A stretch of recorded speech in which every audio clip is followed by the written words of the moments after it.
அனைவருக்கும் வணக்கம்.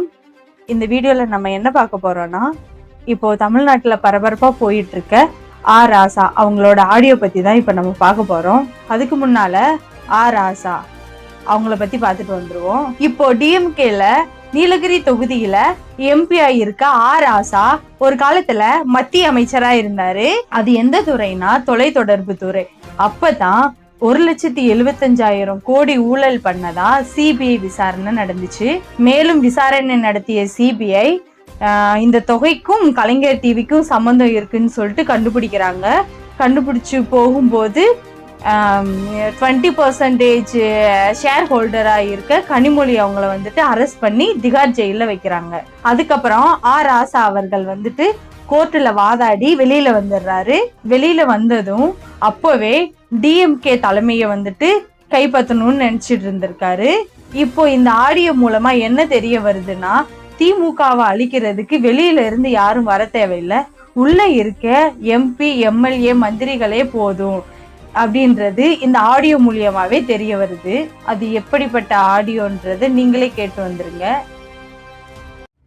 திமுகவுல இருந்து ஒரு எம்எல்ஏ வந்திருப்பாங்களா, ஒரு எம்பி வந்திருப்பாங்களா, ஒரு கட்சிக்காரங்க வந்திருப்பாங்களா?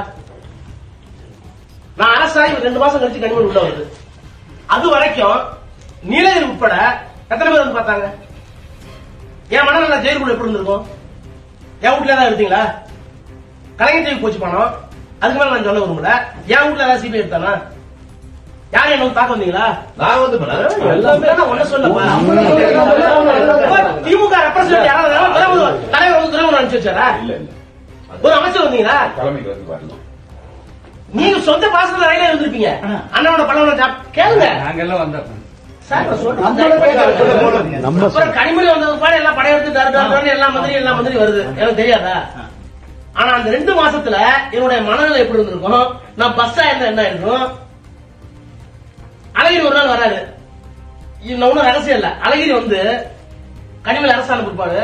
கலைஞர் டிவிக்கெல்லாம் வாங்கி கொடுத்ததால ஸ்டாலின் தானம்ல. நீங்க கனிமொழி ஜெயில இருக்கீங்க. ஸ்டாலின் தான் அப்ரூவ் ஆகிட்டு வெளியே வர வேண்டியதாங்க.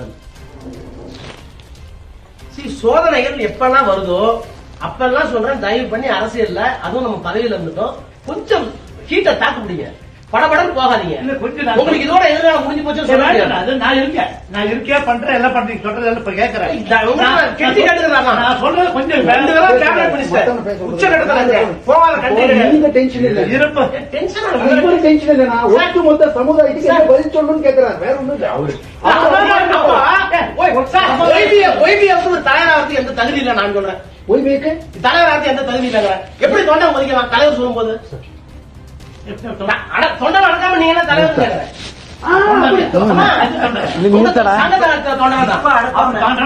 இந்த ஆடியோவை வச்சு ராசா அவர்களோட பதவி பறிக்கப்படுமா அப்படின்றத நம்மளோட கேள்வி. அப்படி இல்லைன்னா திமுகவோட தலைமை வந்துட்டு எவ்வளவு பலவீனமா இருக்குன்றத நீங்களே தெரிஞ்சுக்கோங்க. இந்த மாதிரி வீடியோ பாக்குறதுக்கு நம்மளோட சேனலை சப்ஸ்கிரைப் பண்ணிருங்க. மறக்காம கமெண்ட் பண்ணிருங்க. எந்த மாதிரி வீடியோ வேணும்ன்றத நீங்களே சொல்லுங்க. நம்ம வீடியோக்கு லைக் பண்ணிருங்க. பாய்.